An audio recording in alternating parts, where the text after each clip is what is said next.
It was really like, it was horrible, but it is part of the business, and you do have to know what you're getting into.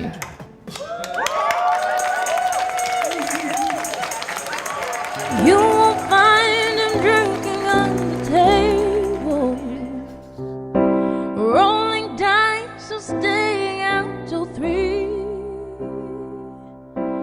You won't ever find him being unfaithful. You will find him, you'll find him next to me. Next to me.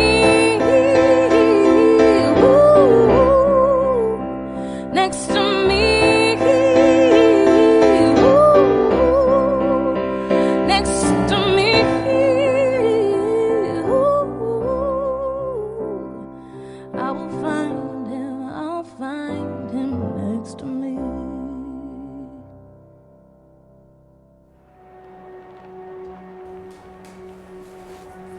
Ready? Emeli Sande, thanks so much for talking to us. Thank you. I'm going for handshakes. This feels very official. So once upon a time you gave a really great piece of advice to young aspiring songwriters, and that was be brave. And I'm wondering, what does bravery mean in songwriting? What does it mean to be brave in a song? I think to tell the truth takes some bravery. You have to kind of expose your soul in some ways, but I think it's so important so you really have a genuine connection with the listener. I feel it running through my veins, guess I'm already bleeding for it. I mean, the thing that drew me to like neurology and medicine was just the mystery of the body, and especially the mystery of the brain. So sometimes when I'm songwriting, I'm not really thinking about it, it's just coming from somewhere else, which I guess is more of like a subconscious level. I didn't realize I was thinking about things in so much detail. Like I was going through things. Wait, the girl that studied neuroscience thinks about things? I'm shocked. No, I just mean emotionally. I would just kind of go through life just let's full charge ahead. Yeah. So when I really sat down to start writing songs and all these words were coming out, I was like, God, I think on another level I am experiencing this in a lot more detail. It's like just seeing yourself on paper.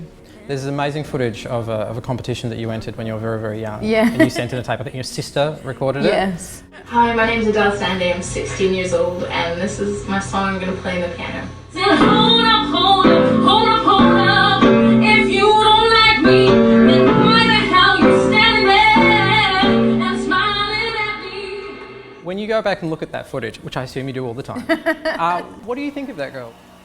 God, I mean, that was my first taste of the industry, and I was kind of just bedazzled by the whole thing.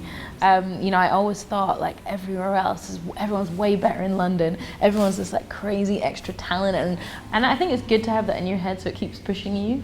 But I think it would have saved time and would have like let me just have that kind of inner confidence a bit sooner if I just realized that, you know, wherever you go, it's how much work you put in yourself.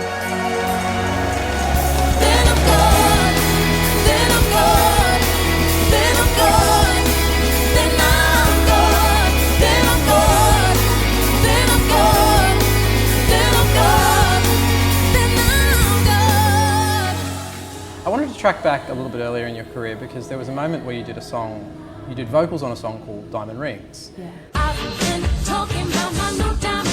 And then at a certain point, a video comes out and you're not there. They've basically gotten somebody else to mime over your voice. Yeah. I'm wondering, what did that teach you about the music industry?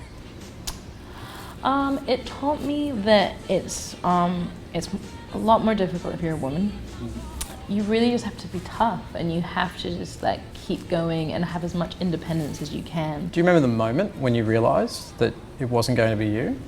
Yeah, I remember like the night before. I mean, it was really tough, and like it was really like it was horrible. But it really made me very aware of how I treat, you know, anyone else that's not so much in the foreground.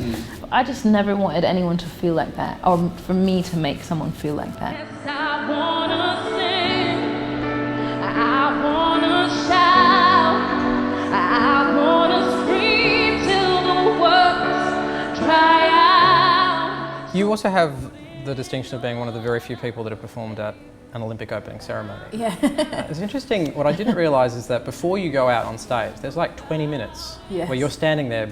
Are you by yourself? Well, it was me and my manager, and I remember I had these like massive shoes to wear, so he's holding me the shoes, and I started freaking out. I was like, "Give me the shoes! Give me the shoes!" I can't remember the song. You couldn't remember the song? My mind just went so blank. I'd never been that nervous before, and now I think, again, subconsciously, it was like, how many billions of people are watching? What are you gonna do? Many. You're gonna trip up on these shoes when you walk down the thing.